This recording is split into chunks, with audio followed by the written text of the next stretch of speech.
Buenos días, tardes o noches. Mi nombre es Henry López y a continuación les voy a hablar sobre la materia de psicopatología dinámica. Como tal, en este video vamos a hablar sobre la psicopatología dinámica, ya que este es un campo bastante fascinante que está dentro de la carrera de psicología clínica. Como tal, como primera pregunta a hacernos para desarrollar este video es ¿qué es la psicopatología dinámica? Como tal, la psicopatología dinámica se centra en el análisis de los procesos mentales subyacentes que influyen en el comportamiento y las experiencias psicológicas de nosotros los seres humanos. La psicopatología dinámica se fundamenta en los análisis teóricos de diferentes autores, ya como lo son Sigmund Freud o Jacques Lacan, y entre otros que ya más adelante vamos a hablar. ¿Por qué se llama dinámica? Se llama dinámica porque esta materia se enfoca en los conflictos y tensiones psíquicas que se van desarrollando en el individuo. Estos conflictos pueden llegar a ser inconscientes y surgen de las interacciones entre las diferentes partes de la mente, como lo son las tres que voy a decir: el ello, el yo y el superyo. Como tal, la psicopatología dinámica examina cómo estos conflictos internos pueden manifestarse en forma de síntomas psicológicos. Una vez entendido todo esto como los principios, ahora vamos a hablar sobre los conceptos básicos. Como tal, el sujeto. En la psicopatología dinámica, el sujeto es visto como un ser que está en constante conflicto interno. Estos conflictos se derivan de las pulsiones del ello, las demandas del yo y las normas impuestas por el superior, o sea, la moral y la ley. Con respecto a la castración, este concepto no se refiere literalmente a una castración de tipo física, sino más bien a la percepción y miedo de perder algo valioso, como el amor o la aceptación, debido a las normas y prohibiciones sociales y familiares internalizadas en nuestro superior. Por eso les dije de la norma. Como tal, el lenguaje. El lenguaje es crucial en la psicopatología dinámica porque es a través del lenguaje que los individuos podemos expresar estos conflictos internos y experiencias inconscientes. Como tal, el análisis del lenguaje durante la terapia va a ayudar a revelar los deseos y temores inconscientes de la persona. Y ya como un pequeño resumen, podemos decir que la psicopatología dinámica nos ofrece un gran marco teórico desde diferentes perspectivas para entender los complejos procesos internos que afectan a nuestro comportamiento y bienestar de tipo psicológico. Al comprender las interacciones entre el ello, el yo y el superyo, eh, podemos desarrollar mejores estrategias para el tratamiento de los trastornos mentales. Ahora, siguiente tema a explicar, tenemos a la psicopatología de las neurosis. Como tal, como primer subtema vamos a hablar sobre qué es la histeria. Y como tal, la histeria es un trastorno psicológico que ha intrigado a los psicólogos durante siglos pasados, ya que la histeria se caracterizaba por tener síntomas físicos sin una causa médica aparente, ya sean síntomas como parálisis, convulsiones, alucinaciones y vómitos, y entre otros. Estos síntomas no tienen un origen orgánico y fueron agrupados por Freud en la teoría traumática de los síntomas y sugiriendo que son manifestaciones de recuerdos traumáticos que la persona reprimía en su inconsciente.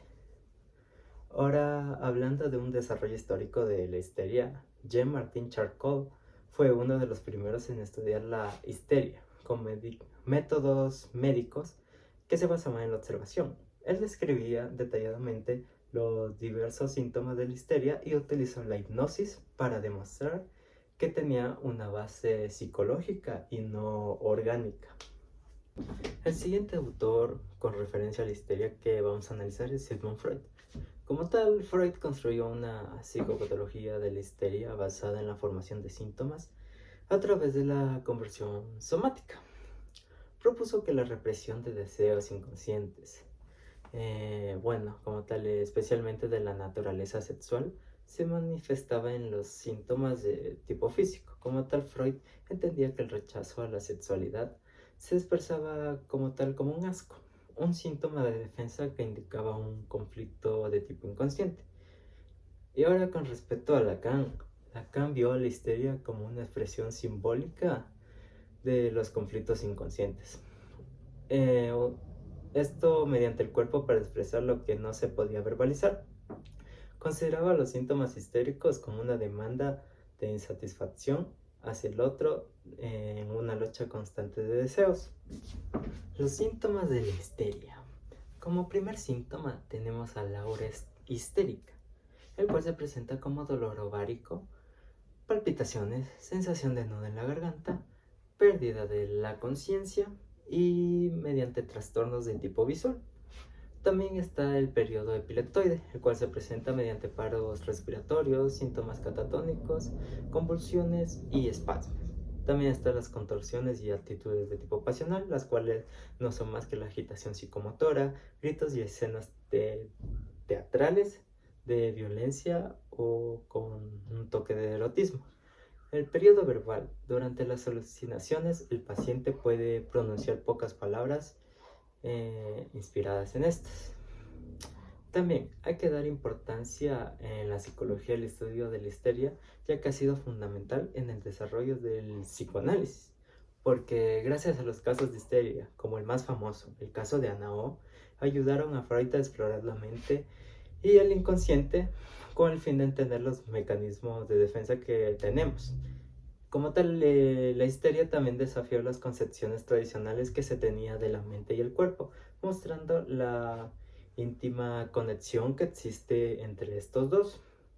Como siguiente tema tenemos a la neurosis obsesiva y la vamos a analizar desde la perspectiva de Freud y vamos a dar una definición y características de esta misma. Como tal, la neurosis obsesiva se caracteriza por pensamientos intrusivos y persistentes, a los cuales les vamos a llamar obsesiones, y comportamientos repetitivos, a los cuales vamos a denominar compulsiones. La persona siente que debe realizar estas compulsiones con el fin de reducir la ansiedad asociada a estos pensamientos. Con respecto a las causas y predisposiciones, Freud sugiere que la predisposición a las neurosis obsesivas tienen raíces en experiencias sexuales activas durante la infancia. También menciona que estas neurosis pueden surgir de inhibiciones del desarrollo sexual y regresiones a fases tempranas del desarrollo libidinal, específicamente a la fase anal sádica. Con respecto al desarrollo y a la evolución de la neurosis obsesiva, Freud menciona que las neurosis obsesivas pueden llegar a manifestarse más tarde en la vida, generalmente en el segundo periodo de la infancia. La aparición de esta neurosis puede estar vinculada a la fijación en un estadio pregenital del desarrollo sexual que mismo propone, donde predominan las pulsiones sádicas y anales. Como tal, Freud menciona que una persona puede desarrollar tanto histeria como neurosis obsesiva a partir de diferentes experiencias traumáticas que actúan en momentos distintos de la vida. Ahora vamos a hablar sobre las fobias.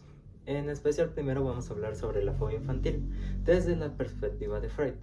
Como tal, Freud menciona que las fobias en la infancia se manifiestan como miedos irracionales y persistentes hacia objetos o situaciones específicas. Con respecto a las causas y predisposiciones de la fobia infantil, nos dice que estas fobias se desarrollan a partir de conflictos internos y experiencias de tipo traumática.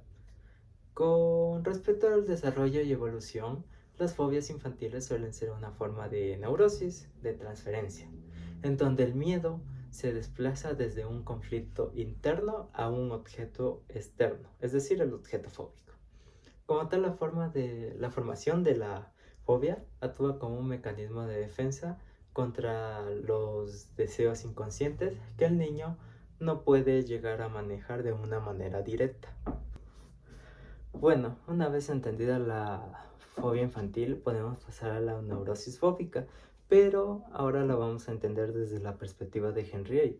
Como tal, la neurosis fóbica se caracteriza por la presencia de fobias, que son miedos irracionales e intensos hacia objetos, situaciones o actividades específicas.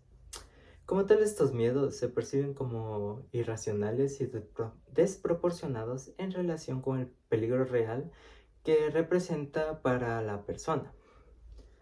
Como tal, con respecto a las causas y predisposiciones de la neurosis fóbica, Henry nos comenta que las neurosis fóbicas están estrechamente relacionadas con los estados de ansiedad crónicos. Como tal, la ansiedad que está subyacente se desplaza hacia un objeto o situación específica, de manera que crea la fobia. Con respecto al desarrollo y evolución de la neurosis fóbica, la persona con este tipo de neurosis, evita activamente las situaciones que desencadenan esta fobia y como tal, este hecho puede limitar significativamente su vida cotidiana. Los síntomas físicos de la neurosis fóbica pueden llegar a ser sudoración, temblores, trastornos neurovegetativos, cuando la persona se llega a enfrentar a la fuente de la fobia o al objeto fóbico. Bueno, ahora la siguiente neurosis a repasar es la neurosis de angustia y lo vamos a repasar desde la perspectiva de Henry otra vez. Como tal, la neurosis de angustia se caracteriza por un estado permanente de ansiedad y crisis agudas de angustia. Como tal, los síntomas de esta neurosis de angustia incluyen una amplia gama de trastornos funcionales o neurovegetativos como palpitaciones, sudoración y temblores. Con respecto a las causas y predisposiciones de esta misma, Henry describe a esta neurosis como un trastorno, por así decirlo, actual, es decir, un trastorno que tiene un componente funcional y que afecta el sistema nervioso vegetativo.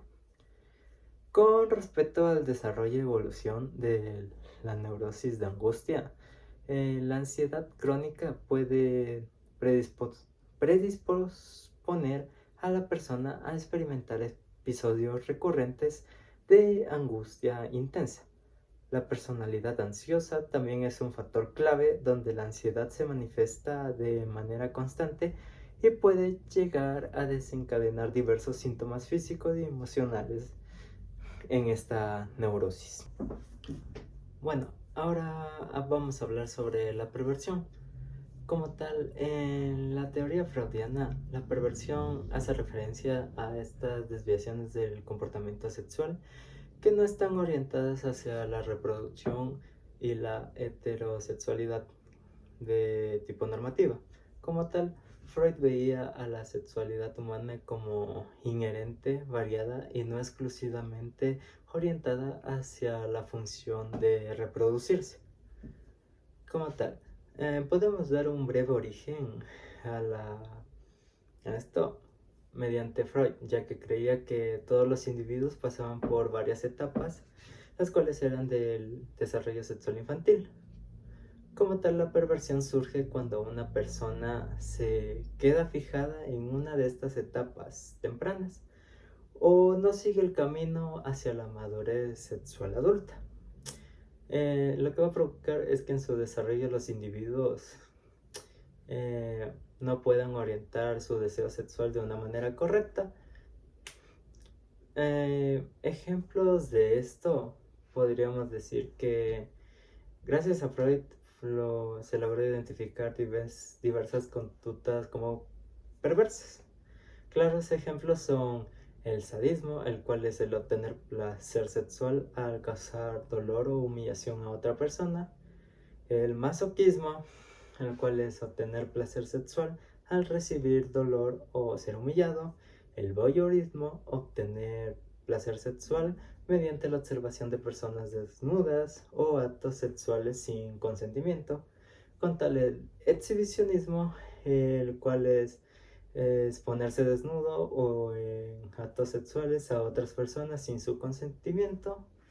Y con referencia también podemos hablar de un contexto infantil donde estos comportamientos son considerados normales, pero ya cuando llegan a la adultez y estos comportamientos siguen siendo presentes, son considerados como conductas desviadas o conductas, por así decirlo, no normativas. Bueno, ahora vamos a hablar sobre el fetichismo. Y esta es una forma específica de perversión en la que la excitación sexual se asocia con un objeto inanimado o con una parte del cuerpo que no se considere sexualmente conveniente. Como tal, el objeto fetichista se convierte en el principal foco del deseo sexual de la persona en lugar de que el deseo sexual sea la otra persona en su totalidad. Como tal, Freud explica que el fetichismo es una defensa en contra de la ansiedad por castración durante el desarrollo infantil. Bueno, durante este desarrollo el niño se da cuenta de la diferencia anatómica entre niño y niña, específicamente en que las mujeres no tienen pene, lo que le genera una angustia inconsciente de perder su propio pene. Como tal, el objeto fetichista representa simbólicamente el pene materno perdido y ayuda a desviar y manejar esta ansiedad. Como tal, la función del fetiche. El fetiche actúa como un sustituto del objeto sexual, por así decirlo, normal entre comillas, en lugar de desear a una persona completa. Como tal, el individuo fetichista centra su deseo en un objeto en específico. Pueden ser tipos de ropa como zapatos, ropa interior o otra parte del cuerpo como puede ser el pie. Como tal, este objeto fetichista permite manejar la ansiedad y obtener placer sexual por parte del individuo que tiene el fetiche. Ya como tema final vamos a analizar la psicosis. Como tal, Freud abordó la psicosis en términos de conflictos y estructuras psíquicas. Según él, la psicosis implicaba una retirada de la libido del mundo exterior, o sea, la realidad, hacia el yo. Como tal, este proceso difiere de la neurosis, donde la libido se desvía hacia el inconsciente, pero no se retira completamente de la realidad. Como tal, con respecto a los mecanismos psicoanalíticos de la psicosis, está la retirada de la libido. Como tal, en la psicosis, la libido o energía sexual se retira de los objetos externos y se dirige hacia el yo. Este hecho provoca una desconexión brutal con la realidad y un enfoque en el mundo interno. También otra cosa al recalcar es que se desintegra el yo. Freud creía que en la psicosis el yo perdía su capacidad de mediar entre las demandas del ello, es decir, los instintos básicos, y la realidad. Como tal, este hecho puede llevar a la fragmentación del yo y a la emergencia de una realidad interna distorsionada. Con respecto a los conflictos inconscientes de la psicosis, los conflictos inconscientes no resueltos juegan un papel totalmente crucial en la psicosis, ya que estos conflictos pueden ser de tal magnitud que el yo no pueda manejarlos de una manera adecuada, lo cual provoca esta ruptura con la realidad. Luego de hablar de todo esto, debemos hacer una pequeña reflexión y diferenciación entre neurosis y psicosis. Como tal, la neurosis se caracteriza por conflictos intrapsíquicos manejados a través de nuestros mecanismos de defensa, como lo pueden ser la represión. Esto lo que puede resultar en síntomas como la ansiedad, fobias y obsesiones. Como tal, la realidad externa se mantiene relativamente intacta. Pero con respecto a la psicosis, esto implica una ruptura más profunda en la realidad externa debido a la desintegración de las funciones como tal del yo, lo que incapacita el juicio de la realidad y como tal esta misma se ve comprometida y puede llegar a provocar alucinaciones o delirios. Muchas gracias.